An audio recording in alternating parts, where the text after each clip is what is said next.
Hello, I'm XnA, and this is QnA Saturday, the Willy series I run on my channel, where I answer some of your comments that have been left on last week's QnA Saturday. These tend to be about a 50% split between questions about the next update, TU54 if you will, and just questions people have wanted to ask me in general, and this week's Q&A is no exception to that. So hopefully you all do enjoy it, like that if you do, because it helps out the channel, and lets know you do like the QnA Saturday, and want to keep seeing these every single week on the channel. But with that said, let's get straight into the first question, which comes in from Agent Mindstorm, who says, why is Pocket Edition, excluding Firework, lots of features basically, ahead of console? They already have a beta with concrete, glazed terracotta, and everything from 1.11. So yeah, basically the Pocket Edition just got a very big update, the 1.1 update I think it's called, or at least it's in beta right now, but a lot of people are curious as to how such a giant update came out for the Pocket Edition when the console just got a mini game and the PC still hasn't got an update. It's like working through snapshots and stuff. So yeah, exactly how does in that time a giant update come out for the PE? And the simple answer is that they are always working on like big updates because there's 3 separate development teams, and also it's the most sold version of the game, so I imagine they get the most Microsoft funding,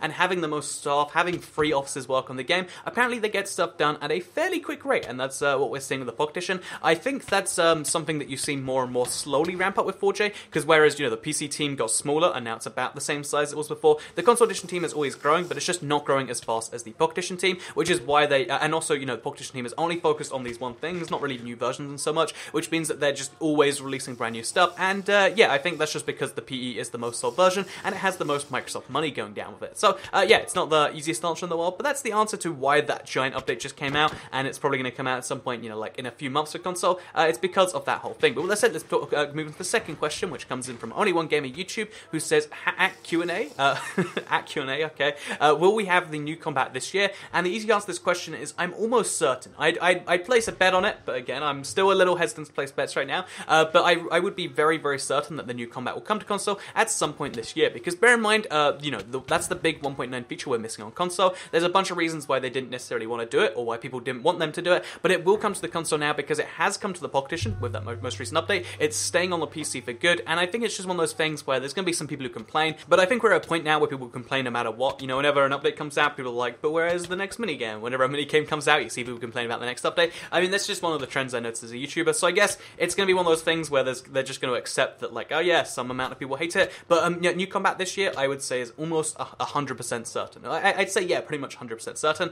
but again, not 100% just yet. So yeah, let's move on to the third question, which comes in from Louis Cutting, who says, #Q, what age group do you aim your channel at? And honestly, this is a weird thing, like, every YouTuber seems to have this thing in their mindset where they're like, okay, this channel is for, like, sometimes it's like for 7-year-olds, or this channel is only for people who are like 16 plus, or, people come up with these arbitrary age ranges for their channel, but one, they're usually wrong about it. Like, if they say it's 16 plus, it's usually, like, even the channels that are the most, like, horrifically adult on YouTube or whatever, realistically that means, like, 13 plus, because, like, there's a YouTube effect. So basically, most people are wrong about the age of their channel anyway, and the second thing about it is I think it's really, really weird to do it that way, because I just make videos that I would find entertaining. I'll say that a billion times because it's what I do, and I make sure I'm not pulling at any specific age range, because, I'll admit that, like, some people who are young might want to watch the videos, but I'm not going to pander to them to make them watch the video, because I think that's a bit of a weird thing, personally. I mean, I think when you see the videos that are, like, basically children's TV shows, but they're, like, YouTube videos, it's like, I mean, I guess I get why someone's finding this entertaining, but I think that's terrible.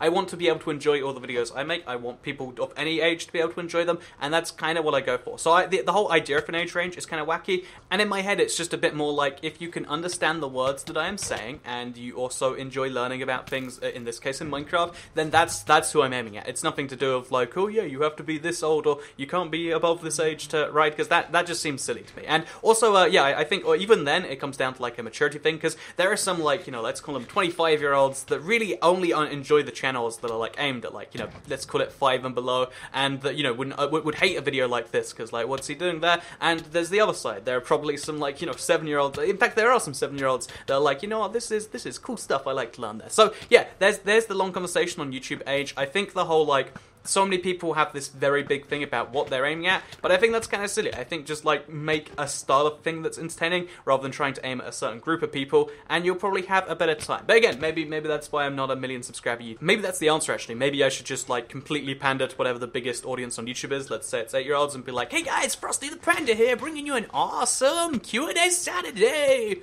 Or maybe, I shouldn't. That's probably a better idea. So yeah, let's move on to the fourth question, shall we? Which comes in from Xbox Gamer V, who says, hashtag Q. When do you think we should have TU52/TU53? Watch your videos a lot, love them. So thank you very much, Xbox Gamer V. When will we have TU52? I mean, it's technically out right now for the various platforms, so TU52 is technically out, even though it's not out. Just, you know, it's confusing, the update name system is confusing. But when will we have the next update, which will presumably contain the map pack? And I'm still saying steadfast that it will be Tuesday, the 18th of April. It could be sooner than then, it could be as soon as like next week, but I really do think it's going to be either the 18th or the 25th. I mean, potentially the 2nd of like May, but I think they want to get this out there as soon as possible. And we've actually had confirmation from Roger Carpenter that he is in fact testing them right now, like he was playing with them, which means they're in a pretty much finished form, and that's exciting to me. I think they're somewhere near finished right now, which means they're somewhere near releasing, which I'm looking forward to seeing them and playing them. So yeah, TU53 is coming out in about, I guess, will that be like a week or in 2 weeks, if I had to guess. So with that said, let's move to the next question, which comes in from Curly Fries 5669, who says, hashtag Q, how do you feel about Animal Crossing? So yeah, I've had a lot of questions about Nintendo games, because I did the Breath of the Wild streams recently, and Animal Crossing in particular is one of those games that I really wanted to love. I bought it and I was like, this is gonna be the best, and I just kept playing it and like not understanding where the game was, and then I realized like after a little bit, like, oh, so you have fun because you just keep on doing the things and grinding. It's like, but there isn't really any end goal or gameplay value to it, and I kind of liked it, but that was kind of that. So yeah, I had it for the 3DS and I enjoyed it, but I traded it in the end for Pokemon X, and I haven't traded it back, and I don't think I could because it's literally on the other side of the country. But yeah, I like the idea of Animal Crossing. I'd play it again if you put it in front of me and if there was another game, but it's a weird game. It's not a normal game. It almost falls into like a different category, and that's probably offensive to some people, but that's my opinion on Animal Crossing. So I like it, but I don't like it at the same time, is my answer. So with that said, let's move to the next question from Kashim Ali, who says, hashtag QnA, when can last gen expect 8 players at least? So he's referring to the PS Vita. Every version of the game has 8 players for everything except the Xbox One and PS4, which are 16 players for, you know, minigames in particular. So yeah, what about the PS Vita? I think the thing about the PS Vita version is they're supporting it because they released it, but I think there are loads of limitations on the device itself, which means that, you know, internet just doesn't work as well with more than 4 players. So if you have a PS Vita and you want more than 4 player multiplayer, I would say wait for, you know, either buy yourself a PS3 and switch your saves over, or buy yourself a current gen console, the PS4, the Xbox One, you know, again for Christmas or whenever, you know, like it's convenient to buy stuff, you know, whether there's an extra sale that drops, or I would say get yourself a Nintendo Switch, because I think the Switch version is going to be like the portable version from now on, and I'm just saying, that's the one I'm going to recommend, and it might even get 16 player multiplayer, which is double as much as what you're asking for. So yeah, 4 players on the PS Vita right now, sadly.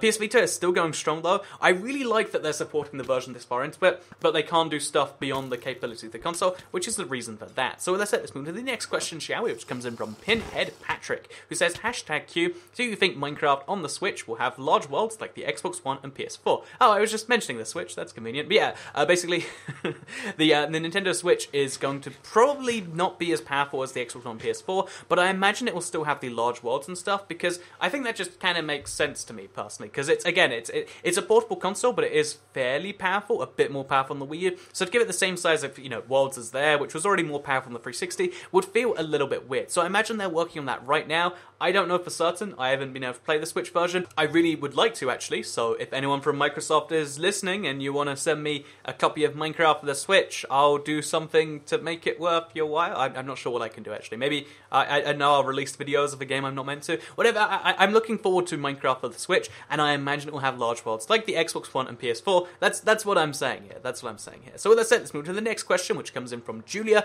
DeMarca, who says, hashtag QnA, what is the best pizza you've ever eaten? So I've actually been on like a pizza binge this week. You might have been aware. I'm like trying to cook the perfect pizza, and the answer to your question in particular about the best one I've had outside of my own ones, because obviously they'll have a special place in my heart forever, is I went to this place. It's an Italian restaurant. I don't know how big it is. It's called Zizzi's. I think it might be in London. Maybe it's in the UK, but it's a chain of like Italian places, and I went there because like my brother had an event or something, like before we went and did something.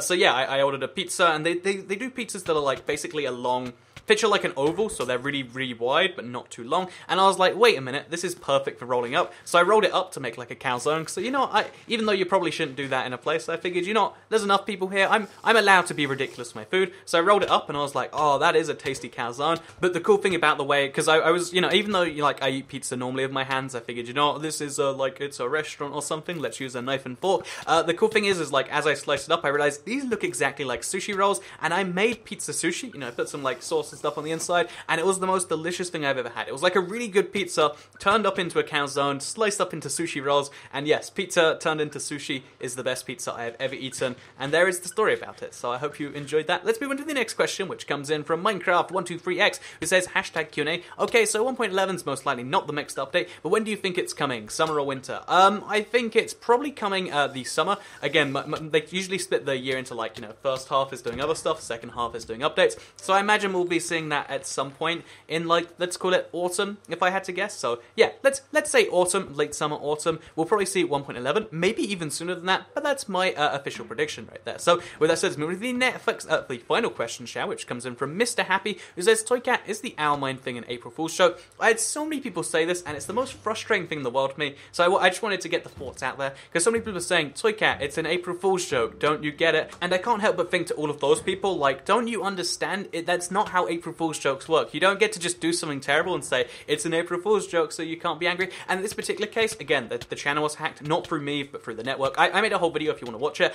Basically, the amount of, like, money that was lost because of that, the amount of views that were lost, just for myself, it was somewhere in the, it's either in the dozens or hundreds of dollars. There's a lot of money that has been lost because of that, and I can't even pin down exactly how much it is, because it's all, like, theoretical stuff. Because bear in mind, when you change the title of a video, you make it harder to discover, and the titles came back, like, 3 days later, but it still meant that in the meantime, there was this weird, like, dip. Basically, again, some decent amount of money was lost by me, and I'm just one of the, like, 1,000 channels that was hacked by this one thing, and it was all just for some weird, like, ha ha ha, look, we're clever, we can claim your security, and, they're trying to say, like, oh, it's a security test, and it's a really good April Fool's joke, but no, they cost a lot of people a lot of money, just so they could, like, brag that, like, oh yeah, they managed to do this, and it's super, super frustrating for people to then turn around and say, that's an April Fool's joke. If someone, let's say, came around your house and, decided to, like, ruin everything, like, destroy the whole place, like, break your computer monitors or whatever, your phone or whatever, and then, like, they beat you up and you're on the floor and you're in a lot of pain, and then they said, ha ha ha, April Fools, you wouldn't go, oh, I get it, good one,